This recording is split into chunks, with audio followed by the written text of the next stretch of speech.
दिव्य कृपाल सदा दयाल परम पूज्य स्वामी दिव्यानंद जी महाराज ने कहा कि वेदों में प्रभु प्रियतम के अनंत प्रेम की सरिता प्रवाहित है। जब तक मानव वेद श्रुति ज्ञान का रसपान करता रहेगा, विश्व शांति असुक्षुण बनी रहेगी, जिसका विस्तार से वर्णन अपनी पुस्तक श्रुतिसार में किया है। वेद मानव के इतिहास में सबसे पुरानी धर्म पुस्तक है।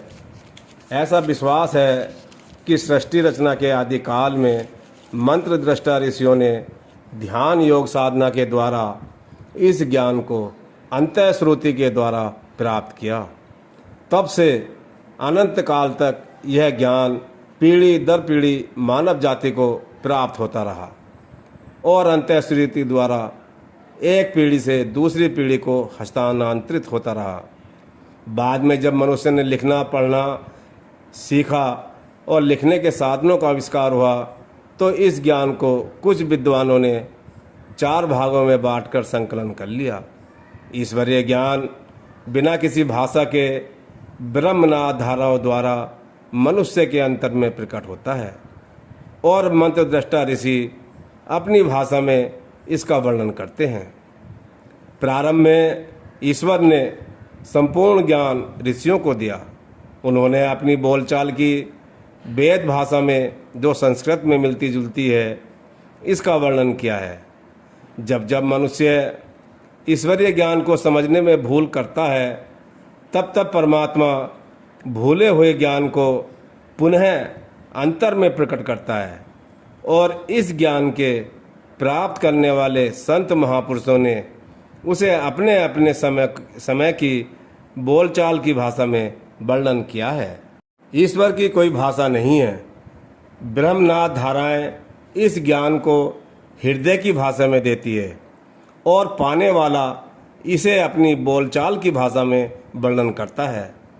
अतः सभी भाषाएं प्रभु ज्ञान को समझने के लिए एक समान हैं। परमात्मा सर्वव्यापक, सर्वज्ञ और सर्वशक्तिमान है, अतः उसका ज्ञान भी संपूर्ण ज्ञान है। उसमें कोई बुद्धि वृद्धि या संवर्धन संभव नहीं है। यह सनातन ज्ञान है, सृष्टि के आदि से अंत तक एक ही है और मानव मात्र के लिए है, सार्वभौम है और सर्वकालिक है। ईश्वरीय ज्ञान में कोई इतिहास नहीं है। कुछ व्यक्तिवाचक शब्द वेद में या अन्य धर्म पुस्तकों में मालूम पड़ते हैं। उसका एक कारण है कि मूल रूप से यह शब्द वेद में विशेष अर्थ में प्रयोग हुए हैं। बाद में मनुष्यों ने इन नामों को अपने प्रयोग के अनुसार ले लिया, लेकिन वेद में कोई इतिहास न तो है और न उसकी कोई प्रासंगिकता है। वेद में आर्य शब्द प्रभु अभिव्यक्त धाराओं के स्वामी के लिए आया है, किसी नस्ल विशेष के व्यक्तियों के लिए नहीं। धर्म प्रभु प्राप्ति की विद्या सिखाता है। आत्मा प्रभु की अंश है और सृष्टि रचना काल में प्रभु ने इसे संसार में भेज दिया। परमात्मा से अलग होकर आत्मा शोक संतप्त हो गई, तब प्रभु ने दया द्रवित हो अपने अभिव्यक्त रूपों को जीव के मार्गदर्शन के लिए प्रकट कर संत के माध्यम से प्राप्त कराया। इस तरह प्रभु के 33 अभिव्यक्त रूप, जिन्हें वेद में देवता कहा गया है, प्रभु के समान गुण कर्म स्वभाव वाले हैं, चेतन हैं और एक प्रभु की भक्ति और प्राप्ति कराते हैं। वेदोक्त धर्म बहुदेवतावादी धर्म नहीं है, बल्कि एक प्रभु की भक्ति और प्राप्ति कराता है। वेद में कोई जड़ पूजा, भूत विद्या या बाह्य कर्मकांड का वर्णन नहीं किया गया है। वेद में प्रभु अभिव्यक्त धाराओं द्वारा आत्मा को प्रभु सामीप्य गहाने की विद्या का वर्णन है, जिसे हम केवल प्रभु प्राप्त योगी संत के मार्गदर्शन में प्राप्त कर सकते हैं। वेद अनंत ज्ञान की सतत प्रवाहित धारा है, जिसे प्रभु प्राप्त योगी के मार्गदर्शन में अंतः श्रुति द्वारा प्राप्त किया जा सकता है। वेद ज्ञान का एक एक शब्द देहधारी समकालीन संत की अनिवार्यता पर जोर देता है, जिसकी सत्यता को आज भी अंतःश्रुति के द्वारा कसौटी पर परखा जा सकता है। धर्म पुस्तकों का विषय नहीं है, न ही धर्म स्थानों तक सीमित है। धर्म आचरण की वस्तु है।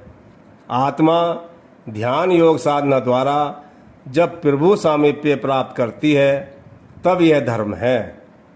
धर्म पुस्तकें केवल इसका साक्ष्य है, साधन नहीं, साध्य नहीं है। वेद अनंत ज्ञान का भंडार है, जिसे यथाशक्ति ऋषियों ने वेद में वर्णित 22,392 मंत्रों में इस ज्ञान का वर्णन किया है, जो गागर में सागर के समान है। उस सब को श्रुति सार के थोड़े से मंत्रों में समझाना संभव नहीं है। स्वामी जी का उद्देश्य वेदोक्त धर्म के मूल भाव को समझाना है, जिससे प्रेरणा पाकर साधक ईश्वरीय ज्ञान की सतत प्रवाहित गंगा में डुबकी लगा सके। अन्यथा ईश्वरीय ज्ञान के अनंत रूप को शब्दों द्वारा समझाना संभव नहीं है।